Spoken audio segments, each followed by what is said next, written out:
Thử hình dung một viễn cảnh thế này nhé. Một ngày làm việc bình thường của anh em sale logistics. Mình cầm điện thoại lên kiểu hít một hơi thật sâu, rồi bấm số gọi một cú câu call cho một tệp khách hàng mới toanh. Đầu dây bên kia bắt máy. Và thường thì kịch bản quen thuộc là bị dập máy ngang xương đúng không? Chính xác, dập máy hoặc là nghe những lời từ chối rất phũ phàng. Nhưng mà trái ngược hoàn toàn với cái kịch bản đó. Lần này, giọng vị khách hàng bên kia lại cực kỳ vồn vã. Ồ, một tín hiệu xanh. Đúng vậy, họ nói kiểu: ôi mày quá, bên chị đang cực kỳ cần check cước tuyến này, em có giá tốt không? Gửi ngay qua email cho chị nhé, càng sớm càng tốt. Chà, một khởi đầu không thể hoàn hảo hơn cho bất kỳ ai làm nghề sales. Cái cảm giác lúc đó giống như là mình đã nắm chắc phần thắng trong tay rồi vậy. Chuẩn luôn. Tâm lý lúc ấy rộn ràng hẳn lên á. Tay thì gõ phím lạch cạch nhập địa chỉ email, đầu óc bắt đầu nhảy số, tính toán xem deal này nếu chốt được thì hoa hồng sẽ là bao nhiêu. Chắc chắn rồi, ai làm sale mà chẳng lướt qua cái suy nghĩ đó. Rồi chúng ta cẩn thận soạn một chiếc email chỉnh chu nhất có thể, đính kèm lịch tàu đẹp nhất, thậm chí là xin sếp duyệt một mức giá cạnh tranh nhất thị trường. Bấm nút send. Và rồi bắt đầu chờ đợi. Giai đoạn chờ đợi luôn là giai đoạn căng thẳng nhất. Đúng thế. 3 ngày trôi qua, 4 ngày trôi qua. Mình nhấc máy lên gọi lại để chăm sóc với một niềm tin cực kỳ mãnh liệt rằng đầu dây bên kia sẽ chốt phương án booking. Nhưng đời không như là mơ đúng không? Không hề. Ngay khi họ vừa cất giọng, mọi thứ sụp đổ. Giọng điệu của họ lạnh tanh, xa cách, kiểu nó hoàn toàn trái ngược với cái sự nhiệt tình cách đây vài ngày luôn. Họ bảo: em ơi, bên chị dạo này thay đổi kế hoạch, không chạy tuyến đó nữa em ạ. Khi nào có chị báo nhé. Wow, một gáo nước lạnh thực sự. Và ngay cái khoảnh khắc nghe tiếng tút tút từ điện thoại, một loạt những suy nghĩ hoang mang sẽ bắt đầu xâm chiếm tâm trí của người làm sale ngay lập tức. Cái cảm giác đó nó không khác gì việc chúng ta dọn sẵn một mâm cỗ thịnh soạn, mời khách đến tận nơi, nhưng khách lại lắc đầu từ chối rồi đi thẳng sang nhà hàng đối diện để ăn vậy. Một phép so sánh rất đau lòng nhưng mà quá chuẩn. Câu hỏi lớn nhất cứ lờn vờn trong đầu anh em sale lúc đó là: rốt cuộc thì mình nên làm gì tiếp theo đây? Bám theo tiếp thì sợ bị đánh giá là lèo nhèo phiền phức. Mà buông tay để cho khách nghỉ ngơi thì lại vô cùng tiếc nuối cái công sức mình đã bỏ ra. Chính xác. Công sức mình đi chết giá, xin giá hãng tàu đâu phải ít. Sự im lặng, hay nói trắng ra là cái cảm giác bị bơ đèn này, nó thực sự bào mòn sự tự tin của anh em sale rất ghê gớm. Mình cứ tự hỏi, liệu có phải quy trình tiếp cận của mình đã sai ở đâu đó không? Thực ra thì cái sự thật đằng sau lời từ chối đó mới là điều đáng nói. Tài liệu cốt lõi trong buổi phân tích hôm nay của chúng ta hé lộ một sự thật khá phũ phàng. Sự thật gì cơ? Đó là chẳng có cái sự nghỉ ngơi hay thay đổi kế hoạch nào ở đây cả. Thực tế là họ vẫn đang có hàng và họ vẫn đang chạy tuyến đó cực kỳ đều đặn. Họ đã, đợi chút. Nếu họ vẫn có hàng và vẫn chạy cái tuyến đó, vậy có nghĩa là họ đang nói dối sao? Rất tiếc phải nói là đúng vậy. Nhưng tại sao? Tại sao lúc đầu thì nhiệt tình xin báo giá bằng được, lúc sau lại bảo không chạy nữa? Để hiểu được điều này, chúng ta phải nhìn sâu vào tâm lý và cái nghệ thuật đàm phán ngầm trong ngành logistics này. Khách hàng thực ra không hề có ác cảm gì với người vừa gọi điện cả. Nghĩa là không phải lỗi do mình nói chuyện vô duyên đúng không? Không hề. Chỉ là ở thời điểm hiện tại, họ chưa sẵn sàng phá vỡ mối quan hệ với đối tác vận tải cũ để giao một lô hàng quan trọng cho một người mới toanh. Tâm lý ngại rủi ro. Chuẩn. Cái báo giá mất mát mồ hôi mà chúng ta vừa gửi đi ấy, thực chất nó đang được họ sử dụng như một con bài mặc cả.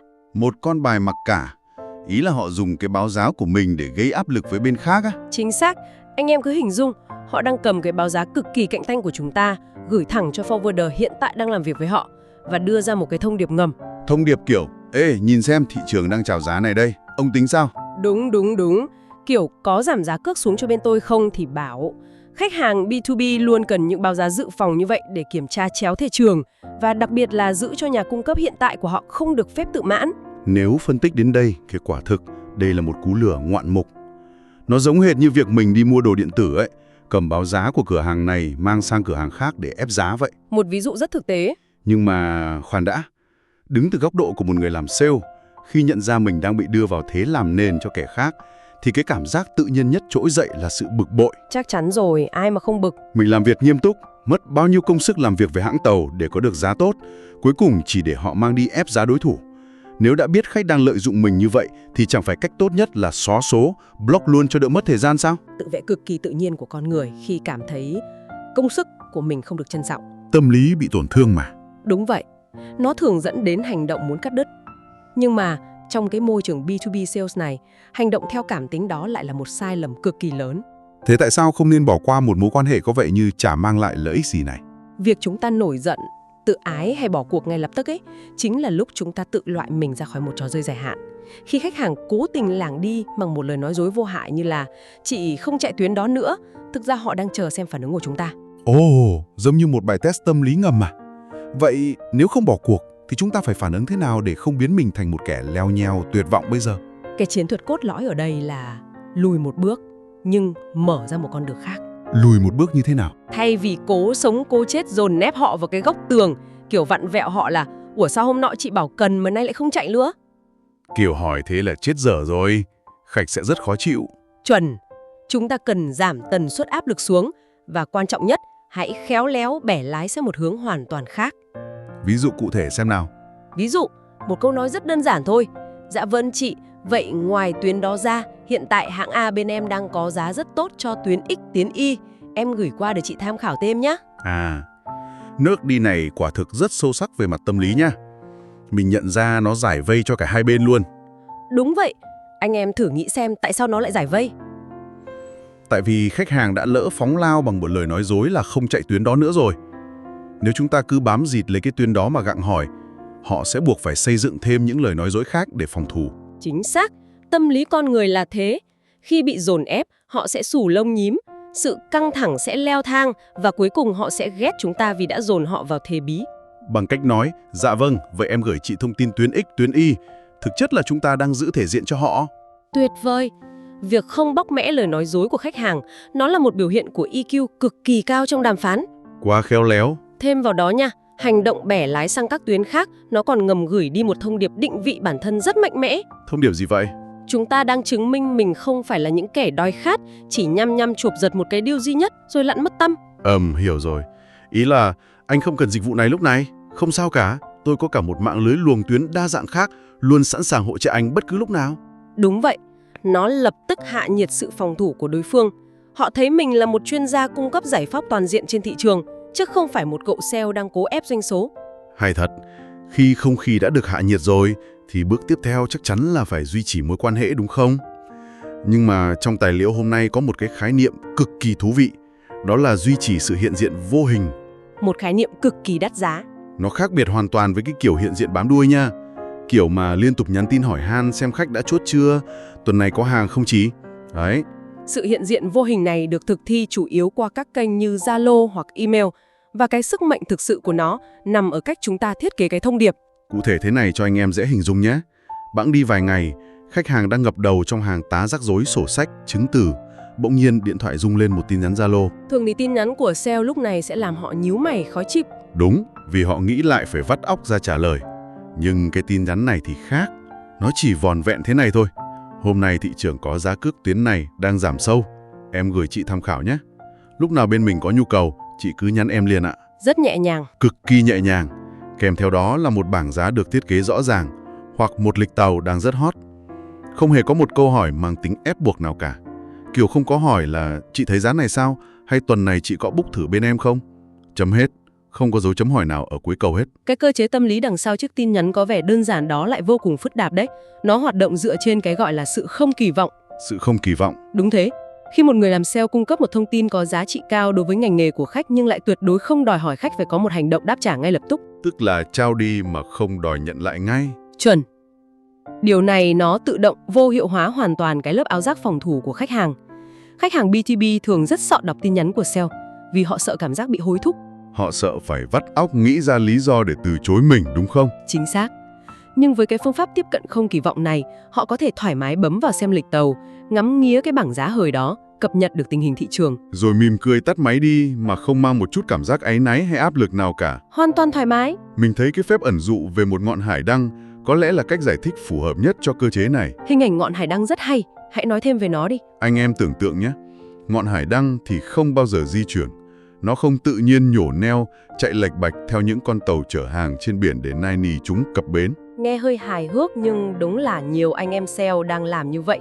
Chuẩn luôn. Việc của ngọn hải đăng chỉ đơn giản là đứng yên tại một vị trí vững chãi và duy trì một tín hiệu định vị ổn định. Nó phát ra ánh sáng rực rỡ để báo cho các con tàu biết tôi ở đây, an toàn và rõ ràng. Một sự tồn tại đầy kiêu hãnh. Đúng. Khi thị trường bình ổn, biển lặng, các con tàu cứ việc đi theo luồng lạch quen thuộc của chúng, làm việc với những đối tác quen thuộc của chúng. Nhưng nhiệm vụ của ngọn hải đăng là luôn giữ cho ánh sáng của mình không bao giờ tắt. Và cái điểm cốt lõi của ngọn hải đăng là gì? Đó là chi phí duy trì thấp nhưng độ tin cậy lại cực kỳ cao. Rất chính xác. Việc gửi một tin nhắn cập nhật giá hay lịch tàu hàng tuần cho khách hàng cũng vậy thôi. Nó không tiêu tốn quá nhiều thời gian của người làm sale và cũng không tốn năng lượng phản hồi của khách hàng. Nó chỉ âm thầm khẳng định một sự tồn tại bền bỉ. Nhưng mà điều này lại dẫn đến một câu hỏi thực tế. Những người thực thi cái chiến lược này thường hay bị sốt ruột. Sốt ruột là đương nhiên. Kiểu chúng ta cứ phát tín hiệu mãi như vậy, ngày này qua tháng nọ, liệu có phải là đang ném đá ao bèo không? Đến bao giờ thì con tàu đó mới thực sự quay đầu lại tìm ngọn hải đăng? Đâu là điểm bùng phát? Khi nào thì cái hạt giống chúng ta gieo nó mới nảy mầm? Để trả lời câu hỏi này, chúng ta phải đi sâu vào một cơ chế ngầm trong đầu mọi khách hàng B2B. Có thể gọi nó là khái niệm về cuốn sổ đen. Cuốn sổ đen, nghe bí ẩn vậy. Nghe hơi nguy hiểm đúng không? Nhưng thực ra nó là thế này. Có thể khách hàng né tránh chúng ta lúc này vì họ chưa thực sự cần hoặc vì họ vẫn đang tận dụng tốt mối quan hệ với đối tác cũ. Nhưng trong tiềm thức của những người làm mua hàng, họ luôn âm thầm ghi chép, phân loại và chấm điểm tất cả những người làm sale thường tiếp cận họ. Một quá trình đánh giá ngầm diễn ra liên tục. Ai là người làm việc có tính cam kết cao? Những người kiên trì, đĩnh đạc vẫn đều đặn cung cấp những cập nhật thị trường hữu ích suốt nhiều tháng dòng, mà thái độ thì vẫn luôn chừng mực. Chuẩn. Sự im lặng của khách hàng không đồng nghĩa với sự vô hình của chúng ta. Họ không trả lời đâu, nhưng họ có quan sát.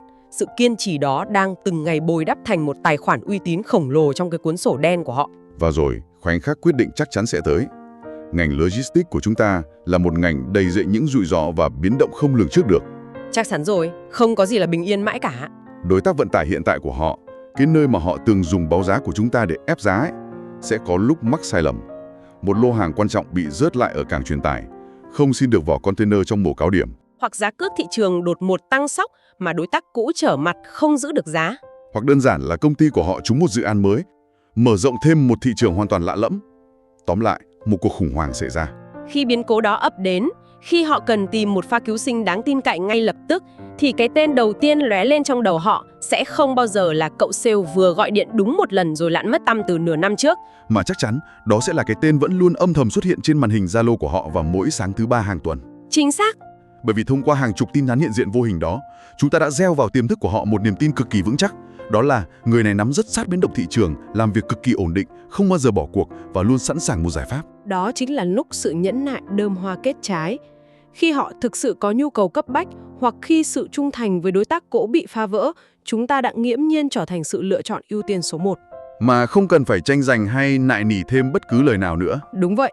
Bán hàng B2B không phải là đợi người ta đói lả rồi mới lật đật mang thức ăn ra chào mời. Hóa 2. Bán hàng là đặt sẵn một menu rõ ràng, minh bạch ngay trên bàn làm việc của họ mỗi ngày.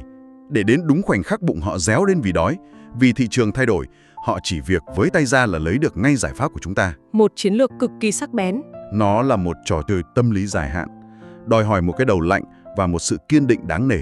Và anh em à, để nắm bắt được những đòn tâm lý thực chiến sắc lẹm như thế này, để không bao giờ bị bắt bài trong những cuộc gọi lạnh, hãy ấn đăng ký ngay kênh Đời Xe Logistics, bởi vì cuộc chiến này không dành cho những người dễ bỏ cuộc, mà dành cho những ai biết cách chơi một trò chơi dài hạn. Chắc chắn rồi. Nội dung trên kênh sẽ trang bị cho anh em những vũ khí tối tân nhất. Nhưng mà, khoan đã, có một điểm mấu chốt cuối cùng mà chúng ta buộc phải làm rõ ở đây. Nếu không, toàn bộ chiến lược nãy giờ chúng ta bàn sẽ phản tác dụng hoàn toàn. Chuyện gì vậy? Căng thẳng thế? Có một ranh giới vô cùng mỏng manh, có thể gọi là một lằn ranh sinh tử giữa sự kiên trì doanh nghiệp và việc trở thành một kẻ làm phiền dai dẳng. À, ranh giới này mờ nhạt lắm nha. Câu hỏi đặt ra là làm sao để một người làm sale đo lường được cái ranh giới đó? Có cái dấu hiệu tâm lý nào cho biết chúng ta vẫn đang ở vùng an toàn, hay là đã bước một chân sang vùng gây rắc rối rồi không? Thước đo chính xác nhất cho lằn ranh này, nó nằm ở khái niệm áp lực phản hồi. Áp lực phản hồi, tức là response pressure đúng không? Chính xác. Khách hàng luôn có đặc quyền được nghỉ ngơi, được lảng tránh và được quyền giữ im lặng. Nghĩa vụ của chúng ta là bám sát thị trường, cung cấp thông tin, chứ không phải đi quấy rối thời gian của họ. Vậy áp lực phản hồi cao là như thế nào? Là khi mỗi tin nhắn gửi đi đều đi kèm một câu hỏi bắt khách hàng phải vắt óc suy nghĩ để trả lời có hoặc không. Kiểu bắt họ phải giải trình lý do vì sao dạo này chưa book hàng bên em. Nghe thôi đã thấy ngột ngạt rồi. Lúc đó áp lực phản hồi đang ở mức rất cao. Đó là lúc chúng ta đang vượt ranh giới làm phiền. Ngược lại, nếu thông tin gửi đi hoàn toàn mang tính chất cập nhật một chiều, Chào giá trị mà vẫn giữ nguyên cho họ cái quyền được đã xem và im lặng. Đúng, thì lúc đó chúng ta đang hiện diện một cách chuyên nghiệp và cực kỳ an toàn. Tóm lại, cái quy tắc vàng cho anh em ở đây là cứ chăm chỉ, cứ gieo hạt, cứ tưới nước bằng những thông tin hữu ích. Nhưng tuyệt đối không được ép cái cây phải lớn theo ý đồ thời gian của mình. Không ai gieo hạt hôm nay rồi đứng hét vào mặt mảnh đất yêu cầu ngày mai phải ra quả cả. Sự vững vàng về mặt cảm xúc là chìa khóa cuối cùng. Đừng để một lời từ chối tạm thời làm lung lay toàn bộ chiến lược dài hạn của chúng ta. Quá thấm. Vậy thì hãy quay ngược thời gian một lần nữa nhé. Hãy trở lại chính xác cái khoảnh khắc mà chúng ta đã đề cập ở đầu buổi trò chuyện hôm nay. Cái giây phút cầm điện thoại lên đó. Đúng. Cái giây phút mà chúng ta tràn trề hy vọng nhấc điện thoại lên. Để rồi đầu dây bên kia dội lại một gáo nước lạnh. Bên chị thay đổi kế hoạch, không chạy tuyến nó nữa em ạ. Với tất cả những phân tích về cơ chế tâm lý và trò chơi ngầm mà chúng ta vừa mổ xẻ, thì phản ứng lúc này của một người làm sale thực thụ sẽ khác biệt như thế nào? Sẽ không còn sự sụp đổ hay hụt hẫng nào nữa. Không còn cái cảm giác bản thân kém cỏi hay sự tự ái vì bị đem ra làm bình phong ép giá. Thay vào đó, chúng ta có thể mỉm cười đón nhận sự thật đó. Một nụ cười của người đã nắm rõ luật chơi B2B. Hoàn toàn chính xác, bởi vì bây giờ chúng ta hiểu rõ hơn ai hết, lời từ chối lạnh lùng kia không phải là một cánh cửa đóng sầm lại trước mặt. Mà nó thực chất chỉ là tiếng súng báo hiệu bắt đầu cho một trò chơi thú vị hơn rất nhiều. Trò chơi của sự hiện diện, kiên trì và định vị uy tín. Lời từ chối hôm nay hay việc bị lấy báo giá ra so sánh, nó chỉ là viên gạch đầu tiên để xây dựng nhân vị thế của chúng ta trong cuốn sổ đen của khách hàng mà thôi. Đúng vậy. Vậy nên có một câu hỏi mở, một góc nhìn mới mình muốn đặt ra cho tất cả chúng ta sau buổi phân tích hôm nay. Câu hỏi gì vậy? Nếu hôm nay chúng ta biết chắc chắn rằng khách hàng đang dùng báo giá tâm huyết của mình chỉ để làm công cụ ép giá một đối thủ khác, thì trong tương lai, bằng cách duy trì sự hiện diện vô hình kiên định này, làm thế nào để chúng ta đảo ngược lại hoàn toàn cái quy trình đó? Đảo ngược quy trình. Đúng. Làm thế nào để đến một ngày, họ sẽ phải dùng báo giá của đối thủ làm nền nhằm tôn lên quyết định lựa chọn cuối cùng là chính chúng ta? Một câu hỏi thực sự đáng để trăn trở. Anh em, hãy giữ câu hỏi đó, giữ lấy góc nhìn đó trong đầu mỗi khi chuẩn bị soạn một tin nhắn cập nhật thị trường gửi đi. Hãy ngẫm về nó cho đến lần mổ xẻ tài liệu tiếp theo của chúng ta. Chúc những ngọn hải đăng luôn tỏa sáng bền bỉ. Nếu bạn thấy video này hay thì hãy click follow và chia sẻ nhé. Như khách thấy giá tốt thì chốt booking thôi.